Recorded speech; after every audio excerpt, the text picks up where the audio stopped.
한 사람이 존재한다는 것은 다른 존재들과의 연결과 관계 속에서만 가능합니다.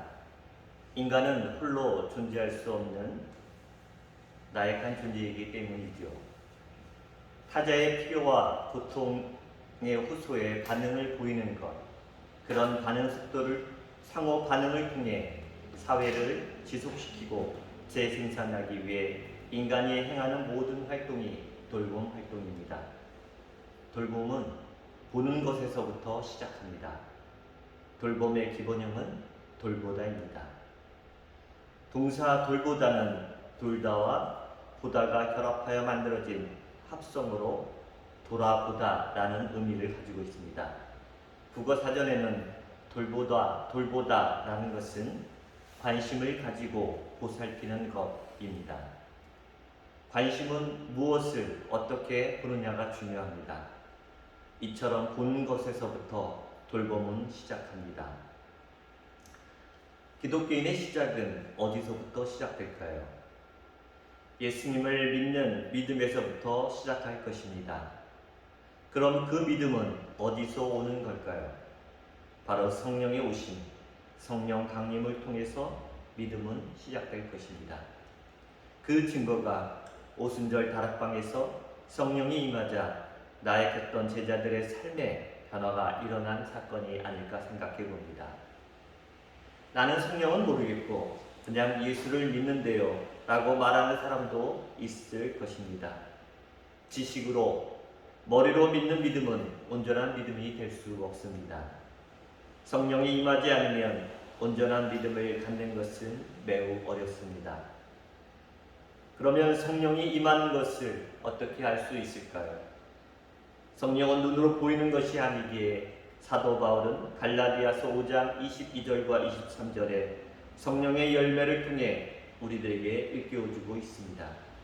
사랑과 희락과 화평과 오래 참음과 자비와 양선과 충성과 온유와 절제의 삶을 살아내는 것, 이것이 바로 성령이 임하는 증거일 것입니다. 우리보다 앞서 인생을 살았던 우리 인생의 선배들은 1년을 24절기로 나누어 지켰습니다. 1년을 시작하는 첫 절기는 음력 1월에 시작하는 이춘입니다. 옛 농부들은 이춘 때가 되면 밭에 나가서 뿌리를 뽑아서 그 뿌리를 살펴보았습니다. 그 뿌리가 세 가닥이면 올해는 하늘이 우리에게 풍년을 주시는가 보다 그렇게 이해했고, 보리뿌리가 두 가닥이면 평년작은 되겠구나 안심했으며, 보리뿌리가 한 가닥이면 아이고 올해 흉년이라 이것저것 준비할 게 많겠네 그러면서 봄을 준비했습니다. 뿌리는 보지도 못하고 듣지도 못하지만 땅속 깊은 곳에서 흙의 일부가 되어 줄기를 자라게 하고 열매를 맺어 삶의 유익을 주는 것입니다. 오늘도 세상은 힘들고 어렵고 혼탁하지만 우리가 주님 안에서 깊은 믿음의 뿌리를 내리고 주님이 주시는 기운과 지혜와 믿음으로 새로워져야 할 것입니다. 오늘 우리에게 주신 예수님의 비유의 말씀은 복음서에 기록된 50여 개의 예수님의 비유 중에 가장 잘 알려진 비유 중에 하나입니다. 우리가 함께 읽은 이 비유만큼 인류사와 교회사에 위대한 영향력을 끼쳤던 교훈이 다시는 없을 것입니다. 예수님이 복음서의 이 비유의 말씀을 우리에게 남겨주셨기에 충격을 받고 전 세계 구석구석에 수많은 병원이 세워졌습니다. 예수님의 이 말씀이 우리에게 남겨져 있었기에 보육원 등 자선사업기관들이 일어나게 되었으며, 기독교 정신에 입각한 학교들이 세워지기 시작했으며, 이 말씀에 도전받은 그리스도인들이 봉사와 선교와 헌신으로 그들의 수많은 삶을 바쳤습니다. 오늘 우리에게 들려주신 비유의 배경은 이렇습니다. 어떤 율법사가 일어나 예수를 시험하여 이르되, 29절의 말씀에는 이 사람이 자기를 옳게 보이려고 라는 말씀이 쓰여져 있습니다. 우리는 이 말씀을 놓치지 말아야 합니다. 어떤 율법사가 일어나 예수를 시험하여 가로되 이 사람이 자기를 옳게 보이려고 하는 이 말씀 속에는 이 율법사는 자기의 의로움에 사로잡혀 사는 사람입니다. 나는 제법 좋은 일도 하고 착한 일도 하고 내가 하나님 나라에 합당한 사람이라는 자부심으로 살아왔기에 예수를 시험하여 자기를 옳게 보이려 질문했습니다. 예수님의 대답은 하나님을 사랑하고 내 이웃을 내 몸과 같이 사랑하라 하신 율법의 핵심을 말씀하셨습니다. 그런데 예수를 시험하여 자기를 옳게 보이려 했던 이 율법사는 이렇게 말했습니다. 당신께서 말씀하신 그 이웃은 누가 내 이웃입니까? 이렇게 묻는 것입니다.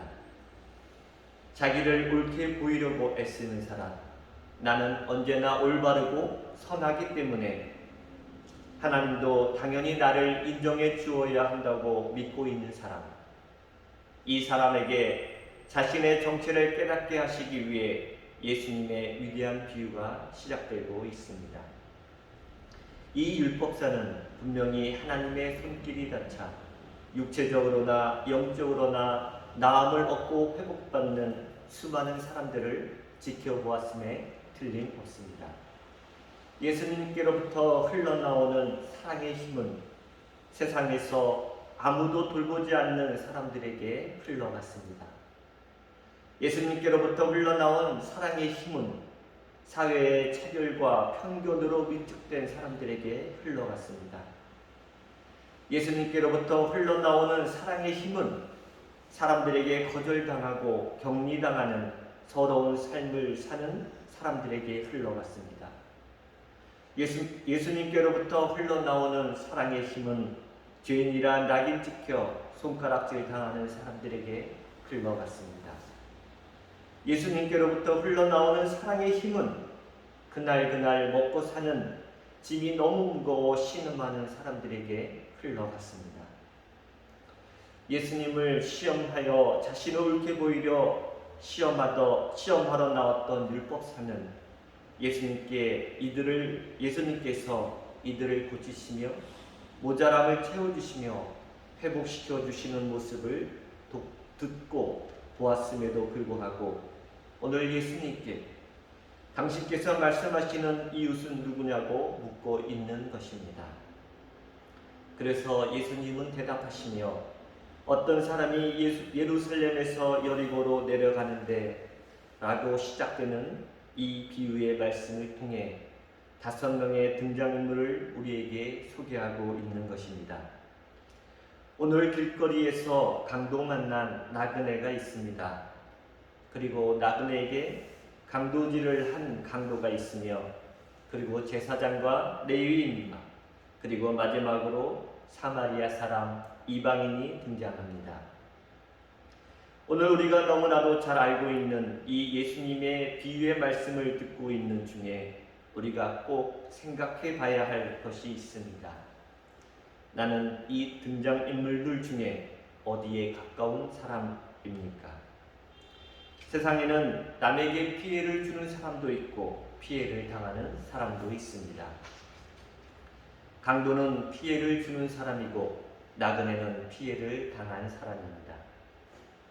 성서는 엄격한 의미에 있어서 당신은 강도는 아닙니까? 당신이 나그네입니까?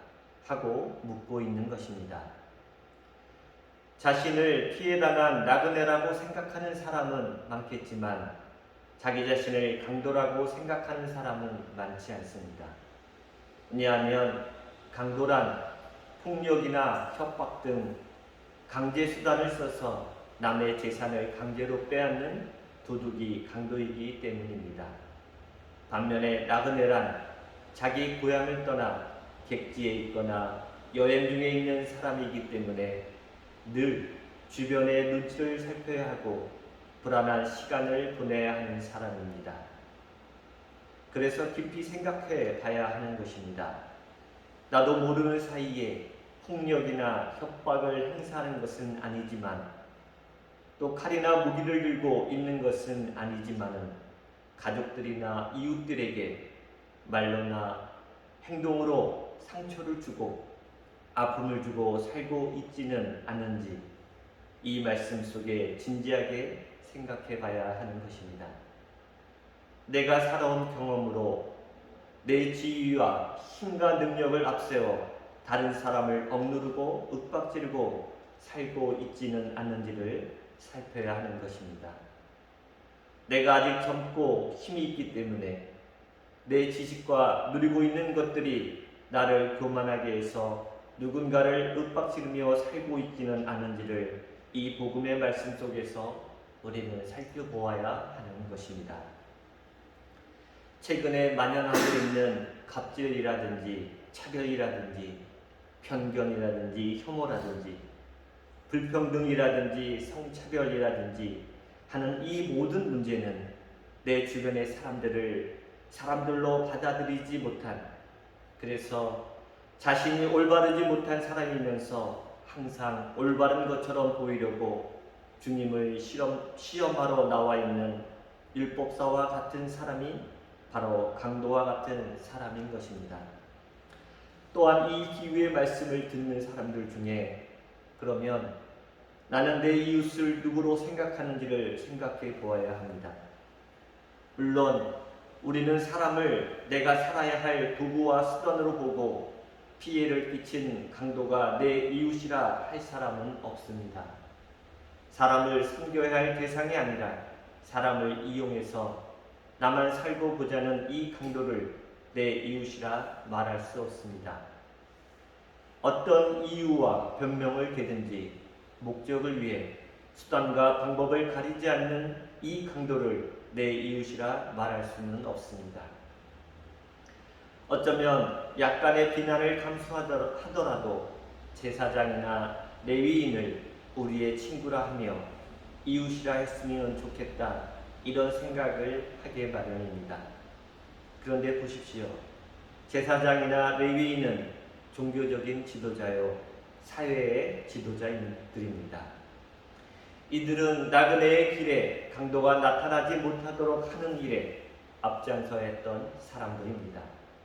아니 최소한 길거리에 강도를 만난 이런 희생자가 발생하였을 때 그를 돕는 일에 최선을 다해야 할 사람들이 제사장이요 레위인이었습니다. 그런데 그들의 속을 들여다보면 어쩌면 나는 이런 일이 나에게 일어나지 않아 다행이기에 감사하는 기도를 드렸었는지도 모릅니다. 더 심각하게는 아직도 이 가까운 어딘가에는 강도들이 숨어 있어서 나도 피해를 당할지도 모른다고 생각했는지도 모릅니다. 어쩌면 이 귀찮은 일에 연관되고 싶지 않고 얽히고 설키기 싫다고 생각했는지도 모릅니다. 그래서 그들은 강도 만난 신음하는 사람을 보고도 피하여 지나가고 말았던 것일지도 모르겠습니다. 생각해보면 제사장이나 레위인은 길가에 쓰러져 있는 사람에게 가장 가까워야 할 이웃이어야 했습니다. 예수님께서 오늘 우리에게 들려주시는 이 비유는 무디어진 우리의 심령에 원수까지는 이르르지 못하더라도 가족 중에 병약하고 질병으로 고통 중에 계신 분이 계시다면 좀 더 관심 있게 사랑의 손길로 따뜻하게 손도 잡아드리고 어쩌면 말 못할 고민 중에 있는 우리의 자녀들을 감싸는 따스함이 우리에게 있어야 하지 않느냐고 되묻는 말씀이 오늘 우리에게 주신 말씀인 것입니다. 한 주간에 만나는 우리의 믿음의 식구들도 너나 없이 무거운 짐을 지고 주님 앞에 나옵니다. 그래서 서로를 위로하고 격려하고 배려하는 넉넉함이 우리에게 있어야 하지 않겠느냐고 묻는 비유의 말씀이 오늘 우리에게 주신 말씀인 것입니다. 저는 이 말씀을 읽고 묵상하며 우리가 어렸을 적부터 얼마나 많이 읽었던 말씀입니까? 예수님은 그럼 등장인물 중에 누구였을까 생각해 보았습니다. 예수님이 선한 사마리아 사람에 가까우셨을까? 아니면 강도 만난 나그네에 가까웠을까? 저는 아무리 생각해봐도 예수님은 강도 만난 나그네인 것 같습니다. 많은 사람들은 예수님이 선한 사마리아 사람처럼 그렇게 사셨다고 말씀드릴 수도 있겠습니다만, 아무 죄도 없으신 분이 로마 군인들에게 붙들려 고난당하시고 불공평한 재판을 당하시고 십자가에 달려 돌아가신 주님의 십자가의 사건을 기억하면 예수님은 길거리에서 강도 만난 사람과 더 가깝다, 그렇게 생각합니다. 그 주님이 이 비유의 말씀을 통해서 이 말씀을 듣고 있는 그대는 누구의 이웃이 되고자 하느냐라고 묻고 있습니다. 그 이야기의 정답은 예수님께서 말씀하셨습니다. 선한 사마리아 사람이 되라는 것입니다. 우리가 살아가고 있는 이 세상에는 제사장이나 레위인과 같은 사람이 되고자 안달하고 있지만, 그대들은 적어도 사마리아 사람을 닮아가라는 것입니다. 나와 상관은 없지만 도움이 필요한 사람을 모른 척 지나치지 말고 다가가서 들여다보라고 명령하시는 것입니다. 그의 상처를 싸매주고 데리고 가서 돌봐주고 다 나을 때까지 치료비도 내주라는 것입니다. 우리가 그렇게 해야 하는 이유는 분명합니다. 강도 만난 이가 바로 예수님이시기 때문입니다. 왜 그런 일을 겪게 되었는지는 모르지만 시급하게 누군가의 도움이 필요한 사람, 누군가 돕지 않으면 곧 죽게 될 사람, 누군가 손 내밀어 꺼내주지 않으면 도저히 삶의 질곡에서 빠져나올 수 없는 사람, 살아있어도 죽은 것이나 다름없는 암담함에 처해 있는 사람, 우리가 찾아 나설 이웃은 레위인이나 제사장이 아니라 바로 그런 사람들이라는 것입니다. 예수님께서 우리에게 주신 명령은 간단 명료합니다. 그대의 마음을 다하고 목숨을 다하고 생각을 다하고 힘을 다하여 주 너의 하나님을 사랑하라. 그리고 내 이웃을 내 몸과 같이 사랑하라. 이것은 해도 되고 안 해도 되는 선택사항이 아닌 것입니다. 하나님의 명령인 것입니다. 이 세상 누구도 세상에 사는 사람치고 상처 없는 사람은 없습니다. 겉으로 볼 때 저 사람은 괜찮겠지, 저 사람이 무슨 걱정이 있겠어, 저 정도 되면 저 사람이 뭐가 부럽겠어. 우리는 그렇게 부러워할 때도 있습니다만, 영적인 상처, 정신적인 고통, 육신의 아픔, 인간관계 속에서 오는 상처, 이 상처와 아픔의 흔적이 없는 사람은 없는 것입니다. 주님께서 이 땅에 오신 것은 상처받고 신음받는 사람들을 위해 오셨습니다. 주님이 상처받는 사람들을 치유하시고 회복시키시는 방법은 스스로 상처를 자임하신 것입니다. 그것이 십자가입니다. 주님은 십자가에서 우리의 상처와 모든 아픔을 경험하셨습니다. 그래서 그 모든 상처와 고통과 아픔을 알고 계신 그 주님이시기에 우리의 상처와 아픔과 고통도 치유하실 수 있는 것입니다. 왜냐하면 십자가는 절망의 상징이 아니라 부활의 상징이요 희망의 상징이기 때문입니다. 오늘 우리가 너무나도 잘 아는 말씀을 들었습니다만, 여러분 말씀을 다시 한번 집중해 보십시오. 어떤 사마리아 사람이 여행하는 중에 거기에 이르러 그를 보았다 했습니다. 아프고 상처나고 고통을 보는 눈이 있었다는 것입니다. 이런 눈을 가지라는 것입니다. 그를 불쌍히 여겨 했습니다. 불쌍히 여기는 가슴이 있어야 한다는 것입니다. 가까이 가서 행동할 수 있는 발이 있었다는 것입니다. 기름과 포도주를 상처에 붓고 싸매며 섬길 수 있는 손길이 있었다는 것입니다. 자기 짐승에 태워 주막으로 데리고 가서 돌보아 준다 했습니다. 자기를 희생하고 내어놓을 준비가 되어 있었다는 것입니다. 여러분, 우리가 읽었던 사마리아 사람에 대한 비유의 말씀은 수도 없이 읽고 알고 묵상하는 말씀입니다. 이 유명한 비유의 말씀을 읽고 났더니 우리 앞에 누가 서 있습니까?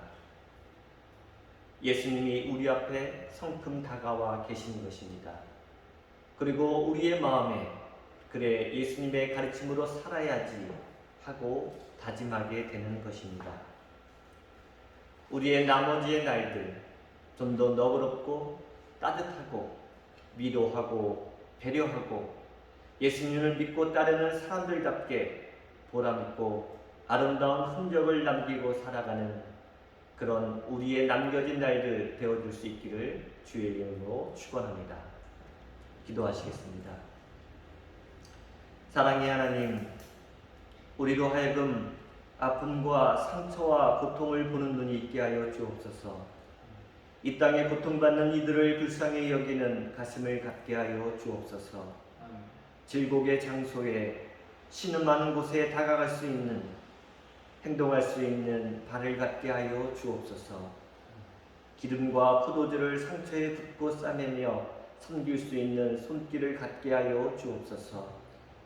자기 짐승에 태워 주막으로 데리고 가서 돌보아준 사마리아 사람처럼 자기를 희생하고 내어놓을 준비가 되어 있게 하여 주옵소서. 성령의 주님, 장벽을 무너뜨리는 바람으로 굳어진 마음을 녹이는 단비로 속된 욕심을 녹이는 불로 어둠을 밝히는 빛으로 지친 이들 곁에 머무는 따뜻한 손길로 오시옵소서. 그래서 우리를 주의 십자가 앞에 다가갈 수 있는 강한 믿음을 허락하여 주옵소서. 예수님 이름으로 기도드립니다. 아멘.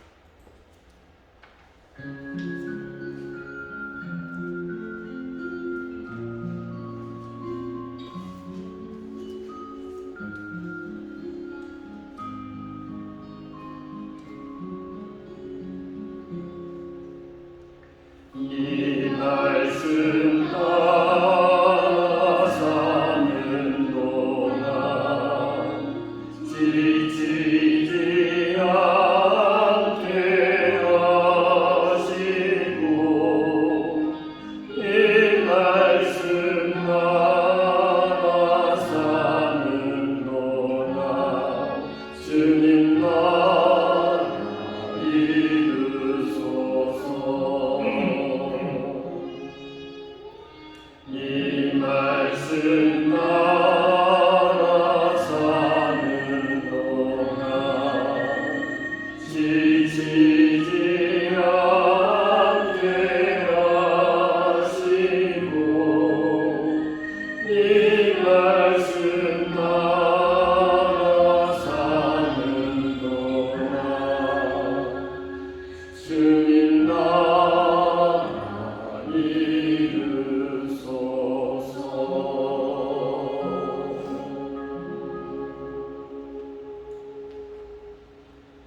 찬송가 543장 찬양 드리시겠습니다.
밝을 때의 노래와 어두울 때의 기도로 위대할 때로는 주께 간구합니다.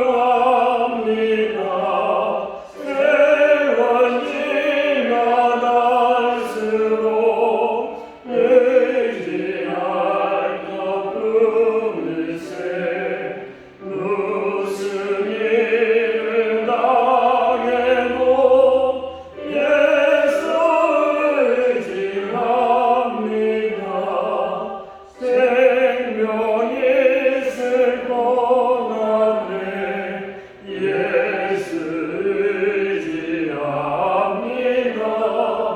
천국 올라가도록 의지할 것뿐일세. 세월 지나갈수록 의지할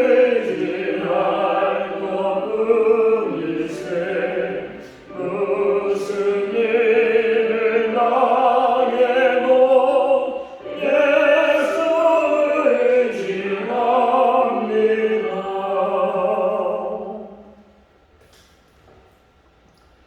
네, 주님, 오늘 거룩한 성일에 저희를 주님단에 불러주시고 저희도 주의 장막에서 즐거운 제사를 드리고 노래하며 주님을 찬양하게 하시니 감사를 드립니다.